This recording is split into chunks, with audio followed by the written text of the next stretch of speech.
Gandhi was born on 2nd October 1869 at Porbandar, Gujarat.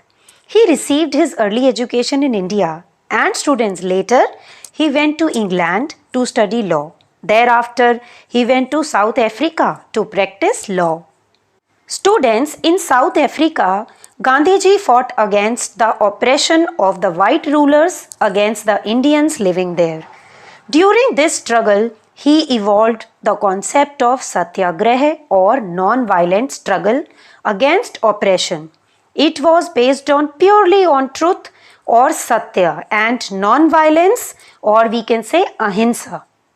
So students, the role of Mahatma Gandhi in Indian freedom struggle is considered the most significant. The peaceful and non-violent techniques of Mahatma Gandhi formed the basis of freedom struggle against the British. Gandhiji returned to India in 1915 and then he travelled across the country.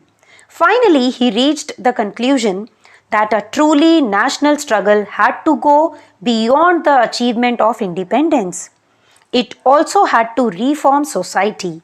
For this, he founded the Sabarmati Ashram near Ahmedabad and welcomed people of all castes and religions to it. He also started a nationwide movement against untouchability. He called people of the so-called lower castes as Harijans or God's children. Gandhiji also worked to revive village crafts. Small industries were started in many villages.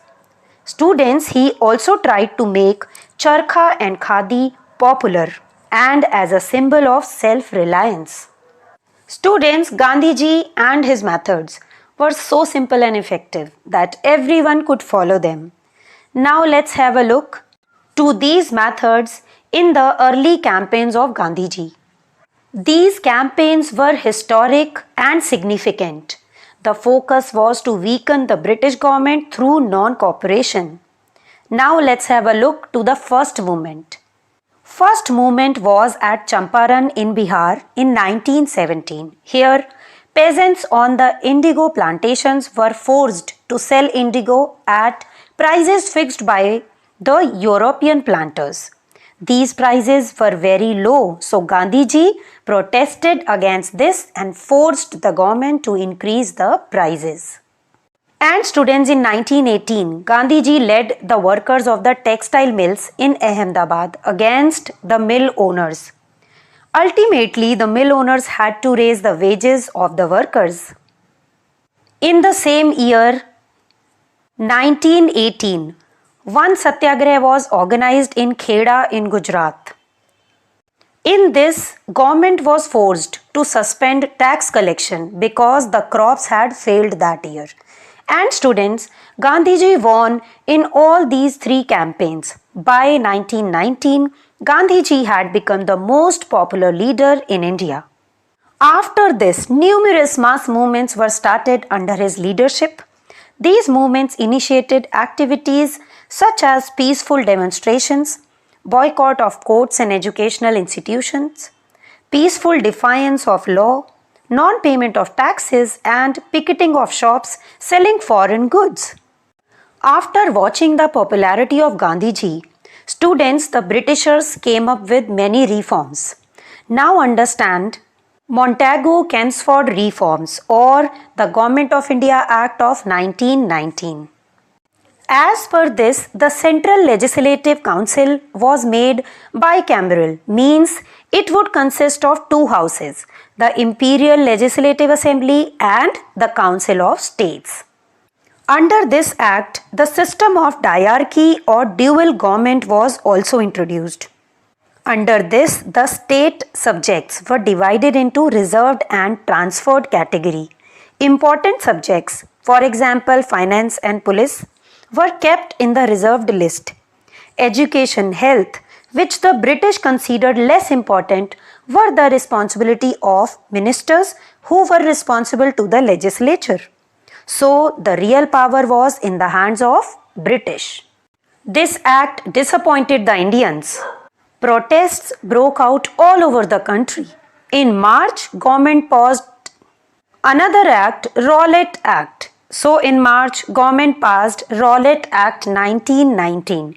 According to this act, the British government could control political activities and detain political prisoners for 2 years without any trial. You can understand it in simple words. Under it, the government could arrest anyone without a warrant and imprison him without a trial. This also aroused public anger and led to mass demonstrations. A countrywide protest was organized on 6th April 1919, which was observed as the National Humiliation Day. After this, students, a sad incident was observed in Amritsar, Punjab on 10th April 1919. Two national leaders, Dr. Saifuddin Kichliu and Dr. Satyapal, they got arrested in Punjab. On 13th April 1919, people gathered in a park in Amritsar called the Jallianwala Bagh to protest against these arrests. The peaceful gathering was attended by men, women and children. General Dyer, the military commander of Amritsar, came to the park with soldiers and blocked the only entrance of the park. He then ordered his men to open fire. The firing lasted for nearly 10 minutes. Hundreds of people were killed and thousands were critically wounded. This massacre shocked the entire country. There were widespread protests for this. The government then declared martial law in Punjab. Under this, all the basic rights were suspended. People were tortured and newspapers were banned. All this repression, however, further strengthened people's determination to fight against oppression. After this came up Khilafat Movement 1920. This movement, Khilafat Movement, was organized by the Ali brothers, Muhammad Ali and Shaukat Ali, in protest against the injustices done to Turkey. Turkey was important to Indian Muslims as the Sultan of Turkey was also the Khalifa and was the head of the Muslims throughout the world. So the aim was that Khilafat leaders put pressure on the British government to give better treatment to Turkey. And in this, Congress and Gandhiji both joined and supported this movement. Gandhiji also suggested non-cooperation movement. So students, Congress decided to start a non-cooperation movement under the leadership of Gandhiji. The movement aimed at protesting against British repression in Punjab for all the wrongs which were done in the Punjab and their policies towards Turkey. It was also for the attainment of self-government. Now students, let's explore what methods were adopted under non-cooperation movement. So non-cooperation movement started with the giving up of honorary titles received by Indians from the government. Gandhiji also gave up the title of Kesare-Hind. This was followed by the boycott of schools, colleges, legislatures, law courts and elections to the legislatures. People were asked not to work and not to cooperate with the government in any manner. Foreign clothes were burnt in public bonfires and strikes were organized at many places.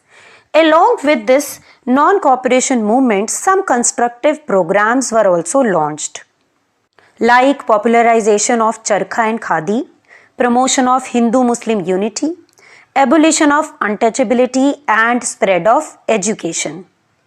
So students, as we can see, non-cooperation movement was at its peak when Mahatma Gandhi withdrew it in 1922. Now we have to understand what were the reasons why Mahatma Gandhi withdrew this movement. So students, Mahatma Gandhi withdrew this event because of Chauri Chaura event. What was that? Chauri Chaura was a small village in Uttar Pradesh. On 5th February 1922, a crowd of peasants was leading a protest march through the village. The police beat a volunteer picketing shops. This agitated the peasants and they set fire to the police station. 22 policemen died And as we know, Mahatma Gandhi was strictly against any violence. And then because of this reason, he immediately withdrew the movement. So now, after the withdrawal of the non-cooperation movement, the Congress was divided into two groups, pro-changers and no-changers. One group, pro-changers, was led by C.R. Das, Motilal Nehru and Vittal Bhai Patel. These pro-changers, they wanted the Congress to take part in the elections, join the government and then work to destroy the working of the legislatures from inside. Opposite to it, there was a second group called the no-changers. They opposed joining the councils. This group wanted to undertake a constructive program, and this group students was led by Vallabhbhai Patel, C. Rajagopalachari and Rajendra Prasad. In 1923, the pro-changers formed the Congress Khilafat Swarajya Party, which was popularly known as the Swaraj Party. This party, as they promised, they started opposing every British move. They made it extremely difficult for the British to get their policies and proposals approved in the legislatures. Now students, we are going to discuss revolutionary movement, the second phase. So after the withdrawal of the non-cooperation movement, revolutionary activities revived. In 1924, the revolutionary leaders formed the Hindustan Republic Association HRA. Its objective was to overthrow the British through an armed revolution. In 1925, one incident was observed. A group of revolutionaries stopped a train at Kakori is in Uttar Pradesh, and took away some government money. This money was to be used for revolutionary activities. In 1928, they assassinated a British police officer named Saunders. A few months earlier, he had ordered a lathi charge on a peaceful demonstration led by Lala Lajpat Rai. In the same year, 1928, the name of Hindustan Republic Association was changed to Hindustan Socialist Republican Association HSRA. This word socialist was added to it because the revolutionaries, including Bhagat Singh, felt that socialism should be one of their goals. Under HSRA, the revolutionaries continued to resist the government. On 8th April 1929, Bhagat Singh and Batukeshwar Dutt threw a bomb in the Central Legislative Assembly to protest against the Public Safety Bill and the arrest of 31 labor leaders. Students, but they were not in the favor to harm anyone. So they made sure that the bomb was harmless and no one was injured. After throwing the bomb and shouting anti-British slogans, both of them surrendered. So with this act, we can very well understand that the agenda was only to resist the government, not to harm anyone. After this, students, the revolutionary movement was very strong in Bengal also. In 1930, three young revolutionaries, Binoy Bose, Badal Gupta and Dinesh Gupta, killed the Inspector General of Prisons.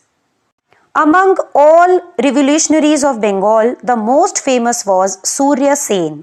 He organized the Indian Republican Army.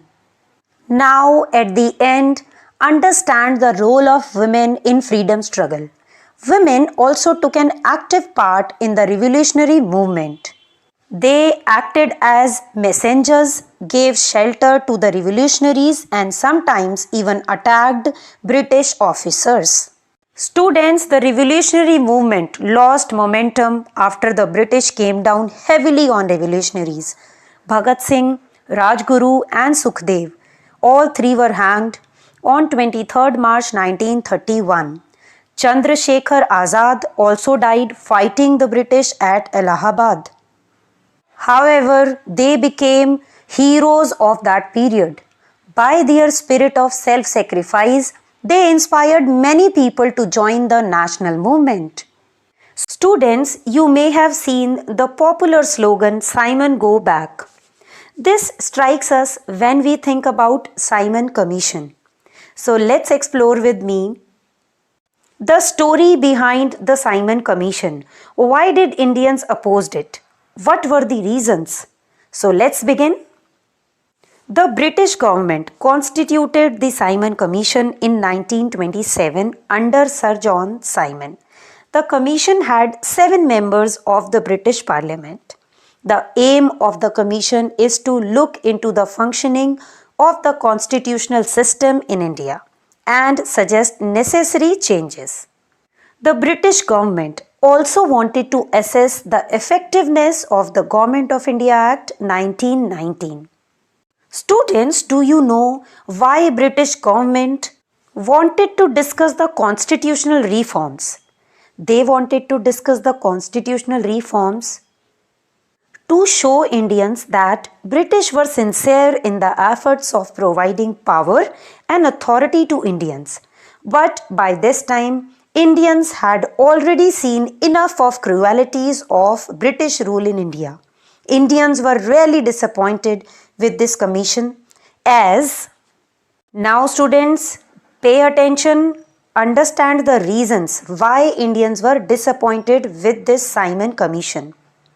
Simon Commission had no Indian members. They all were British. And it meant Indians had no right in determining its own future. And students, the British government also refused to accept the demand for self-government. Thus, the commission was widely rejected. The Congress then decided to boycott the commission. So, on 4th February 1928, when commission arrived in India, it was greeted by an all-India Hartal. Slogans of Simon Go Back were raised and public demonstrations were also organized. Now students, think the reaction of Britishers after this boycott. The British responded with lathi charge and tried to terrorize Indians. When Simon Commission reached Lahore in 1928, it was rejected with a peaceful protest under the leadership of Lala Lajpat Rai. But he was brutally beaten up by the police, and soon on 17th November 1928 he died. The sacrifice expanded the platform for Indians. They all got more inspired. At the annual session in 1928 of Congress, the Congress demanded dominion status. This means government by the Indians, where India would still accept the British sovereignty and the British Queen as the head of the country. It was less than complete independence. In December 1929, the Congress in the annual session at Lahore declared Purna Swaraj as its ultimate goal. Jawaharlal Nehru was the president of this session. This session is very important in the history of the freedom struggle. Students, I would like to add here that in this session only it was decided to launch a civil disobedience movement to achieve complete independence. Further, it was also decided that 26th January should be observed as the Independence Day every year. So, 26th January 1930 was observed as the first Independence Day. And students, you all know this, to mark this day, the same day now being observed as the Republic Day since 1950. So students, now it's a beginning of civil disobedience movement. Let's explore it. Mahatma Gandhi agitated against the British government by starting another movement, that is civil disobedience movement.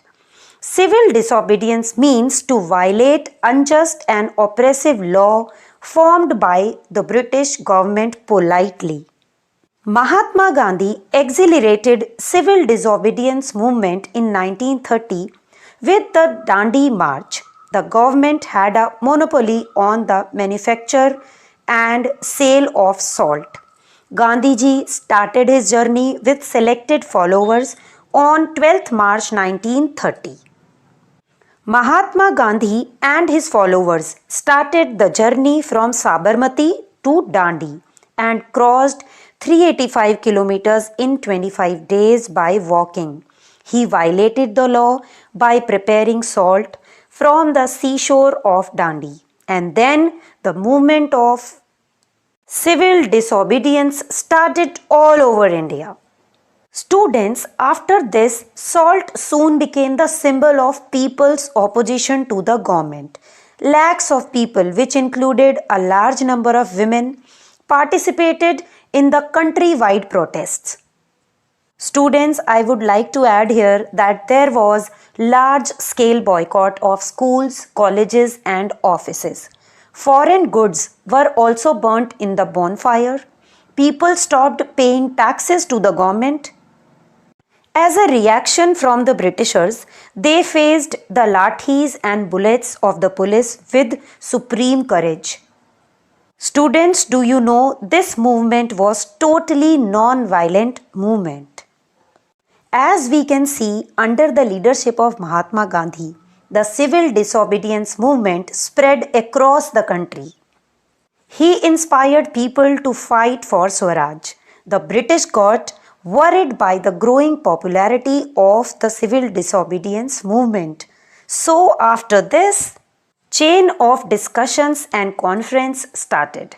In November 1930, the government called a conference in London to discuss the reforms proposed by the Simon Commission. But the Congress boycotted it. Without the participation of the Congress, no decision on constitutional changes could be taken. Thus, this conference, first roundtable conference, was a failure. In 1931, Gandhiji met the Viceroy Irvin and signed the Gandhi-Irvin Pact and the negotiations which were there under its terms. The first one is the government agreed to release all political prisoners except those charged with act of violence. The Congress in turn agreed to suspend the civil disobedience movement and participate in the second round table conference. After Gandhi-Irvin Pact in September 1931, Gandhiji went to London for another conference. There only Gandhiji represented the whole country. He also said that the untouchables were Hindus and should not be treated as minority, and that there should be no separate electorates for Muslims or other minorities, because he knows that these were tools to weaken India's unity. Here in this second roundtable conference, the government refused to accept the demands put by Gandhiji, and then the conference ended as a failure. This time, after Gandhiji's return to India, the Congress resumed the civil disobedience movement. Lakhs of people were put in jail. All major leaders, including Gandhiji, were arrested. Without a strong leadership, the struggle lost its focus, and in May 1934, the Congress withdrew the movement. So students, the Simon Commission met with opposition. A series of roundtable conferences were failed. Now, there was no other option. Government came up with a new act, the Government of India Act 1935. This act was the longest act of the British Parliament. It ended the system of diarchy at the provincial level. Provision for the establishment of a Federation of India was made if more than half of the princely states join it. But this act was also rejected by the Congress. In the words of Jawaharlal Nehru, it was a machine with strong brakes but no engine. After this, students, in 1939, the Second World War started. Britain involved India in this war without even consulting the leaders of the Congress. In March 1942, Cripps came to India with some proposals, but the Congress felt that the proposals offered too little and too late. Gandhiji also described the Cripps proposals as a post-dated check on a crashing bank. He decided to start another mass movement. Now we are going to explore Quit India movement. In August 1942, Mahatma Gandhi launched this movement Bharat Chodo Andolan or Quit India movement. The Congress decided to organize massed struggles all over the country. Gandhiji's slogan of do or die, karo ya maro, inspired the entire nation. Every man, women and children began to dream of a free India. But this time the reaction of the Britishers was really aggressive.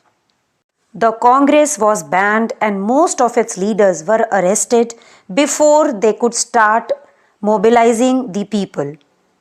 But the Indians were unstoppable. There were hartals and demonstrations all over the country.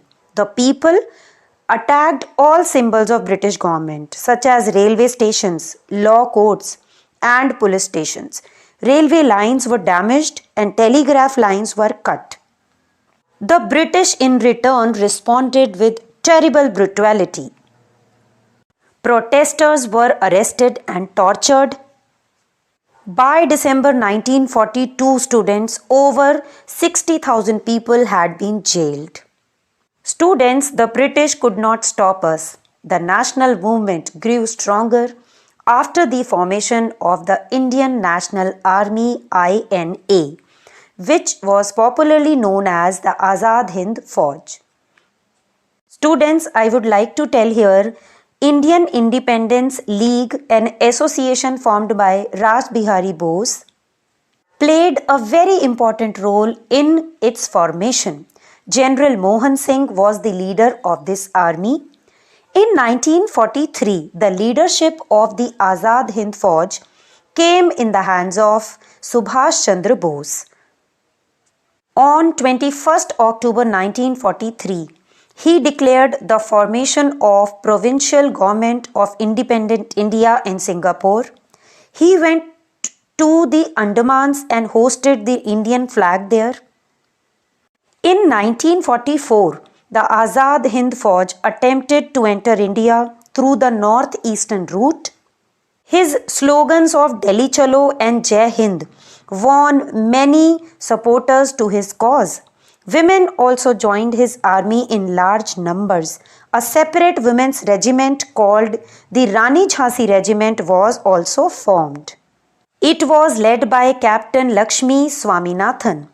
The Azad Hind Fauj failed to liberate India from British rule. But the brave soldiers of the Azad Hind Fauj, however, became national heroes and songs of their bravery were sung all over the country. Now students, we are walking towards independence. In February 1946, the cabinet mission arrived in India. It presented the independence plan. The plan proposed the formation of an interim government. As suggested by the cabinet mission, an interim government headed by Jawaharlal Nehru was formed, and in December 1946, the Constituent Assembly started the work of framing a constitution for India. But students, because of the seed of divide and rule, the Muslim League and the Indian princes refused to participate in the working of the Constituent Assembly. They came up with the demand of a separate country for the Muslims. Lord Mountbatten came to India in March 1947 as the new Viceroy. He presented a plan according to which India was to be divided into two countries, India and Pakistan. The announcement of the partition led to riots, particularly in Punjab and Bihar. Lakhs of people were killed and millions became homeless. The national leaders tried to prevent people from killing each other in the name of religion. Gandhiji kept a fast unto death to stop these killings. To prevent further killings, finally the Congress agreed to the partition. a separate country, Pakistan, was created. On 15th August 1947, India became independent after almost 200 years of British rule. Jawaharlal Nehru became the first Prime Minister of India.